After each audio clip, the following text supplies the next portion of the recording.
Now, one thing that is incredibly important in the world of Zelda lore is the timeline. It's almost the Bible for every fan of the series. It's like the foundation for many of us. With it, we can theorize, figure out what happened when, and so much more. However, while everyone is mostly busy with the well-known timeline and how games like Breath of the Wild and Tears of the Kingdom fit in it, me and Zeltic have been thinking of another important thing. The timeline split that Nintendo created that no one ever talks about. And Nintendo completely ignores it as well. And so today we will look into it to see what it even is, how it affected the series, and what kind of role it really plays in the lore of the franchise. So let's jump right in!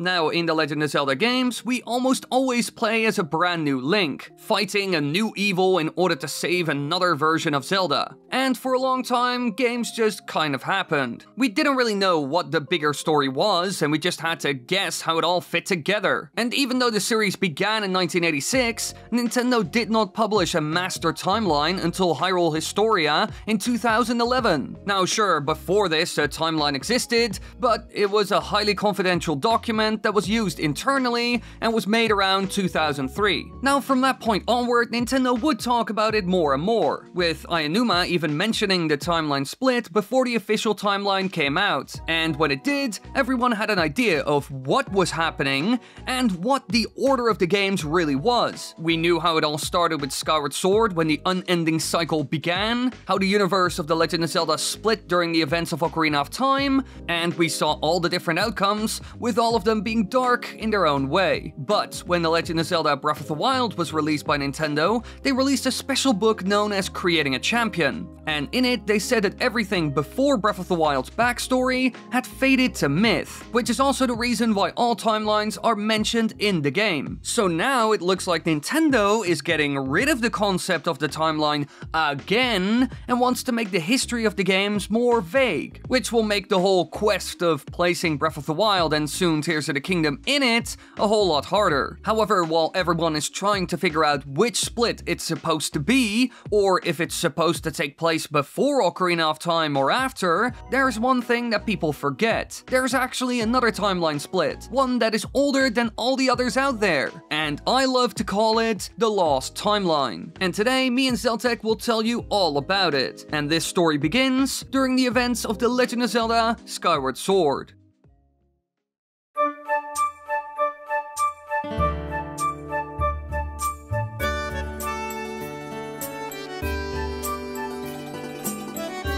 In the official Zelda timeline, as it stands in Hyrule Historia and Encyclopedia, Skyward Sword takes place at the very beginning. It tells the story of the origin of a lot of classic Zelda elements, the creation of the Master Sword, and the source of the unending evil curse that would go on to plague Hyrule for all eternity. The game opens with a cutscene, describing how the goddess Hylia once fought to defend the world from the Demon King, Demise, who wanted to take the Triforce for himself. During this terrible conflict, thousands died, but ultimately, Hylia and her forces were able to defeat and imprison Demise in the sealed grounds.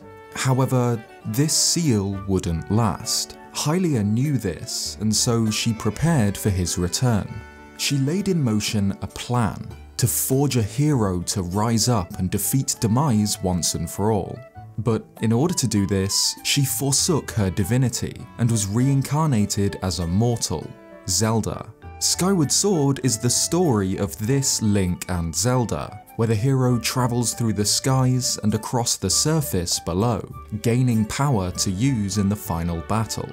But in order to conquer Demise, a being who Fi describes as having conquered time itself, time travel is a necessary part of Hylia's plan. Using devices known as the Gates of Time, the goddess enabled travel between the present day and the distant past, the era of the goddess Hylia, shortly after the defeat and imprisonment of Demise. At first, Hylia's plan works. Together with Zelda, Link is able to gather the Triforce and use it to destroy Demise, completely and utterly, ridding the world of the Demon King without even having to fight him. The world is at peace, but not for long. Zelda awakens from her age-long slumber only to be kidnapped by Demise's servant, Girahim. The demon takes her to the distant past, where Demise has not yet been destroyed by the Triforce, and uses her soul to revive his master. And so, the Demon King is reborn into the world.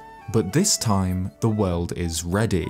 Demise is challenged by Link, who defeats him in single combat, and his life force is sealed in the Master Sword, where it begins to decay. But with his dying breaths, Demise spits a curse. He vows that an incarnation of his hatred shall ever follow those who share the blood of the goddess and the spirit of the hero, in a cycle without end. A cycle that would become the Zelda timeline. This is the foundation of the Zelda series. The events of Skyward Sword lead to the rise of Ganondorf, and the conflicts seen in almost every game in the series. However, Skyward Sword's time travel leaves an interesting possibility. In many ways, this game's time travel follows similar rules to that of Ocarina of Time. In that game, Link jumps 7 years into the future, and is able to return to the past whenever he chooses by using the pedestal of time. Skyward Sword's Gates of Time work similarly. They allow Link and Zelda to travel back to a time just after Demise's initial imprisonment, and back again to the present. Of course, the Hero of Time's actions caused Ocarina of Time's timeline splits. History continues from this game in 3 separate paths. There's the main continuation, the adult timeline, which leads on from Ganon's defeat at the end of the game. There's the child timeline, where Link travels back through time and prevents Ganondorf's rise to power from happening. And there's the downfall timeline, a dark, alternate version of history where Link dies and fails to stop Ganondorf. Each of these are completely separate timelines, universes that are different from each other due to outside influences, each their own independent worlds, which, as you can imagine, has become a bit of a headache for Nintendo to deal with. They approach game development often with story as an afterthought, and having a complicated timeline to fit games into isn't easy. This could be why Breath of the Wild is set where it is in the timeline, so far in the future that anything before it is essentially irrelevant. But it's also possible that Skyward Sword should be responsible for a timeline split too. By the end of the game, we should have 2 separate timelines. The present, where Demise remained imprisoned all the way up until he was destroyed by the Triforce, which is the timeline where Link and Zelda eventually found the Kingdom of Hyrule. But there's also the distant past, where Girahim travels back and revives Demise, who is then destroyed by Link using the Master Sword. So we have 2 endings for Demise. One where he was killed by Link and the Blade of Evil's Bane, and another where it was because of a Triforce wish. And if you're getting really crazy, then technically there should be another 2 outcomes, ones where Link dies in either the present or the past, creating downfall timeline splits like that of Ocarina of Time. But this line of thinking gets messy fast. Technically, there could be infinite timelines created at any moment, with each possible outcome of any event leading to its own separate timeline. But we'll keep it simple and ignore this. But for argument's sake, how would this forgotten timeline split really work? How would these 2 different endings for Demise affect the world? And theoretically, could any of this help explain the version of Hyrule that we see in Breath of the Wild and Tears of the Kingdom?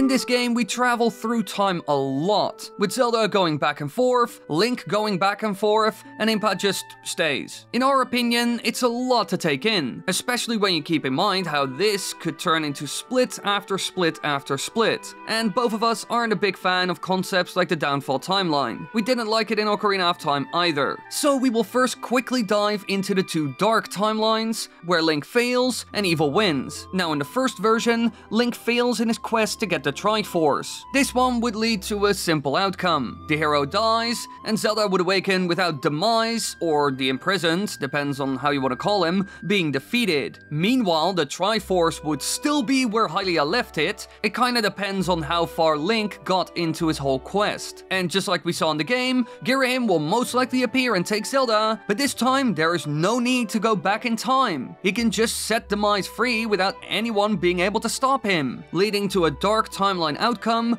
that is even worse than the one from Ocarina of Time, because in that one they were able to at least seal Ganondorf away at some point in the Sacred Realm, and so the timeline where Link failed to get the Triforce will lead to a surface world ruled by the Demon King, but the people in the sky would most likely be fine, due to what's known as the Cloud Barrier, which is an obstacle created by the goddess Hylia to separate the surface from the sky, although it could also be that Demise is able to break through it and therefore reach the people above. This seems to be happening in Tears of the Kingdom after all, but we won't be sure whether this is the case until the game really comes out. Now when it comes to the Triforce, it would be lost forever unless a new hero or goddess reincarnation would come and get it, and even then, there's a chance you can't access it due to specific characters being required to get to it. For example, the song of the hero that you need to know, and only certain people can help you with that. So in a lot of ways, this would turn into a dark timeline filled with doom and gloom, and the Triforce would be lost. But what about the other downfall outcome? The one where Link is able to destroy Demise with the Triforce,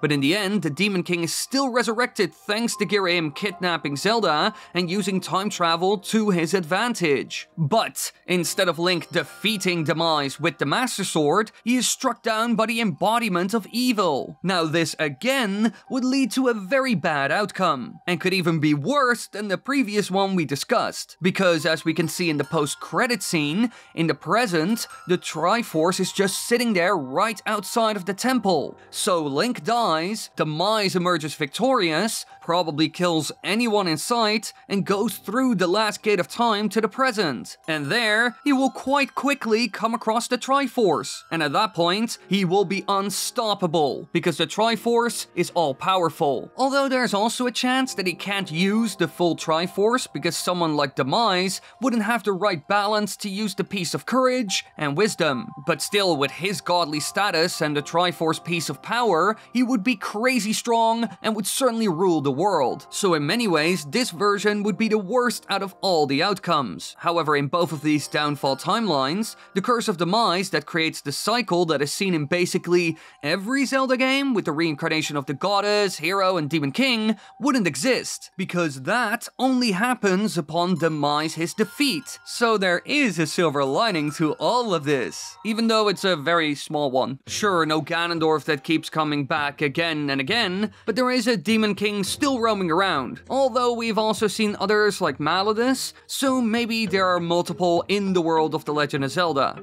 But what about the two different deaths of Demise? The two timelines, one where Link wins by using the Triforce, and the other by using the Master Sword. Well, as we know, one of them leads into the main Zelda timeline, the one we see at the end of the game, where the statue of the goddess is on the surface, having fallen and crushed Demise. Link leaves this timeline to save Zelda and defeat Demise using the Gate of Time. This is a little convoluted. Demise was defeated in the present by the Triforce, but then resurrected in the past by Girahim, where he needs to be killed again.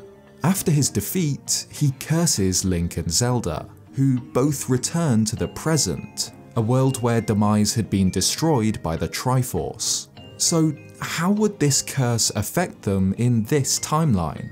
One possibility is that when Demise was defeated in the past and his essence began to decay within the Master Sword, this allowed his curse to affect the present too.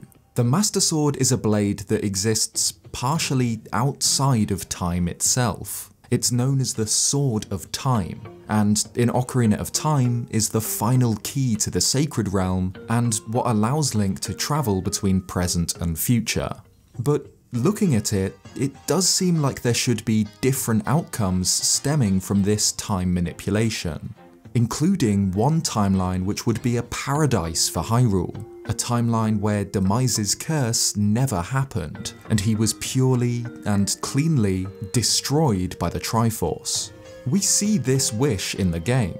After completing Sky Keep, Link stands on the Isle of the Goddess and wishes for the annihilation of Demise. The gods answer, and the entire island, goddess statue included, plummets down to the surface. This happens just as Demise's imprisoned form breaks free once more, but is crushed under thousands of tons of stone, as the Isle of the Goddess returns to its original place at the back of the Temple of Hylia. Some could argue that perhaps Demise wasn't completely destroyed by this, as it's only falling stone, but that's not the case. Fee assures us that she has detected the successful eradication of Demise, and that Link's prayer to the Triforce has been answered. So Demise really is gone, which makes sense. If your heart is balanced, the Triforce will grant any wish. It is the single most powerful artifact in the series, left behind at the birth of time by the creation trio of goddesses. After this, Girahim appears and snatches Zelda, taking her back to the distant past. But what if he didn't? If Link had stopped him here and destroyed this demon using the Master Sword, what would happen? As Demise was killed before he could utter his curse, this would lead to a world without Ganondorf, a world where the hero does not need to continually reincarnate. It's possible that evil would still exist in this world in some form. Demise is a being of malice, the embodiment of hatred and evil, so it's possible that he could return in some way, even after being destroyed by the Triforce. Like the Calamity Ganon, Malice itself could form a new threat, another Demon King made from the energy of hatred. It's unlikely that Breath of the Wild and Tears of the Kingdom take place in any of these theoretical timelines. The intention seems to be to place it long after all other games, so that anything before it is remembered only as legends. But it's interesting to think about. The Triforce Wish could have created a world where Demise's curse never occurred. We have seen throughout the series that there are multiple other dark beings as well. In Spirit Tracks, we saw Malicious, a powerful demon that even terrorized the land that would eventually be home to the new kingdom of Hyrule. He was locked away beneath the altar of the Tower of Spirits by the Spirits of Good after a prolonged war, and so the Spirit Tracks and the Tower of Spirits act as a lock to his underground prison, and as long as they remain intact, Malicious is stuck. Clearly, in many ways, this scenario is similar to what we saw with Demise. So clearly there are other Demon Kings, and regardless of what you do, evil will come, mostly to get their hands on some powerful artifact. We saw the same thing with Bellum, which is some sort of demon squid. He appeared and began to consume people's life energy, an energy which every living thing in the world possesses. And then he even created the ghost ship to spread rumors of a great treasure within it, to lure people there, and thus obtain even more life force. And at some point he was attracted to Tetra because of the great amount of force within her, which is due to the Triforce and godly power within Tetra. So while Demise might be gone, evil will still come. It is part of the universe. You have the light and good of the Triforce, but also the dark and evil of Malice, which is especially clear when you read the Japanese translations of the games. So sadly enough, the lost timelines aren't as amazing or perfect as you would think. It's clear that the world of Hyrule would never be safe, but now you at least know about it. Thanks for watching this video and hearing us try and make sense of the complications of time travel. Obviously, the canonical outcome of Skyward Sword is made clear. Demise is defeated, but his curse follows Link and Zelda through time, beginning a never-ending cycle of prosperity and destruction. But as with almost any story involving time travel, this isn't clear-cut. There's room for many other possibilities in the story of Hyrule's founding. If you like this video, leave a like, and be sure to subscribe to both Dr. Wily and myself for more Legend of Zelda content. Bye!